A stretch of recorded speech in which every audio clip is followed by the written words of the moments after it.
Le soir du 7 janvier dernier, la Net Economy a squatté l'ancienne bourse de Paris. Pendant quelques heures, le vénérable palais Brongniart a été secoué par une foule de geeks, de web entrepreneurs et de business angels.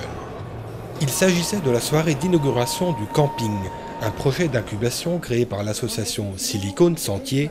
Objectif, permettre à des startups triées sur le volet de mettre le pied à l'étrier et de rencontrer des investisseurs. Écoutons les organisateurs. Le camping, c'est 24 projets par an sur 2 sessions de 6 mois qui vont venir et qui vont être accompagnés fortement par un programme de mentoring. Et tout ça, ça va se passer au Palais Brongniart. La différence avec les structures existantes comme des pépinières ou des incubateurs, c'est qu'on se situe plus en amont et qu'on est sur des temps qui sont des temps extrêmement courts. Il y a un premier temps qui est au bout de 3 mois où on aura l'Investors Day où effectivement ils vont venir pitcher devant un panel d'une centaine d'investisseurs. Et puis une phase qui va être une phase de sortie qu'on appelle le Media Day où on espère qu'entre-temps ils auront effectivement levé des fonds. À travers les services nouveaux, les nouveaux produits, les nouvelles utilisations du web, on est capable de créer de la croissance de manière très puissante. Or, c'est ce que nous cherchons.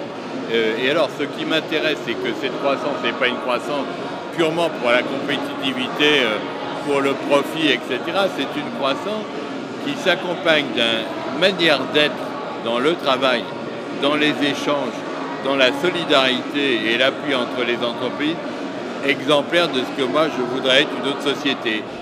Partage et solidarité sont en effet les maîtres mots du camping qui rassemble pas moins de 60 conseillers bénévoles. Entrepreneurs, investisseurs, consultants, professeurs ou journalistes, ils accompagnent les jeunes pousses dans leurs premiers pas. Alors, je suis cofondateur d'une société qui s'appelle Feedbooks, qui est spécialisée dans la distribution de livres électroniques. J'interviens pour expliquer à la fois techniquement et stratégiquement en quoi travailler dans des organismes de standardisation et études des standards peut être clé pour une startup. Je suis dans mon vie normale prof de finance.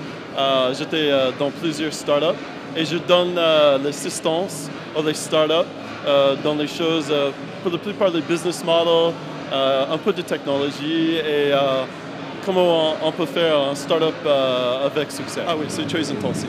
Oui, oui. Ah oui, il y a des choses de 9h le matin jusqu'à 8h le soir et il travaille après aussi.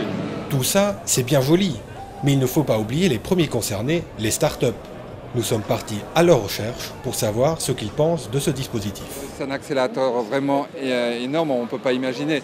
Si on était seul, on était obligé de démarcher tout un tas de personnes, de faire nos preuves. Là, on a fait nos preuves une seule fois et d'un seul coup, maintenant, tout le monde vient à nous.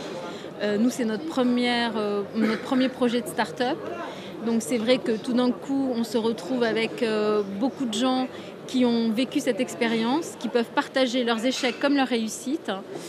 Et c'est très précieux. L'événement auquel on participe ce soir, c'est un événement où il y a plusieurs milliers de personnes qui sont venues, des hommes politiques, des patrons d'industrie, des patrons de banque. Donc c'est vraiment une exposition très importante qu'on ne retrouve pas dans une pépinière où finalement, oui, on est entre startups, mais finalement, on a notre propre vision des choses. Rendez-vous donc dans 6 mois pour faire un bilan de ce gigantesque programme Coup de pouce.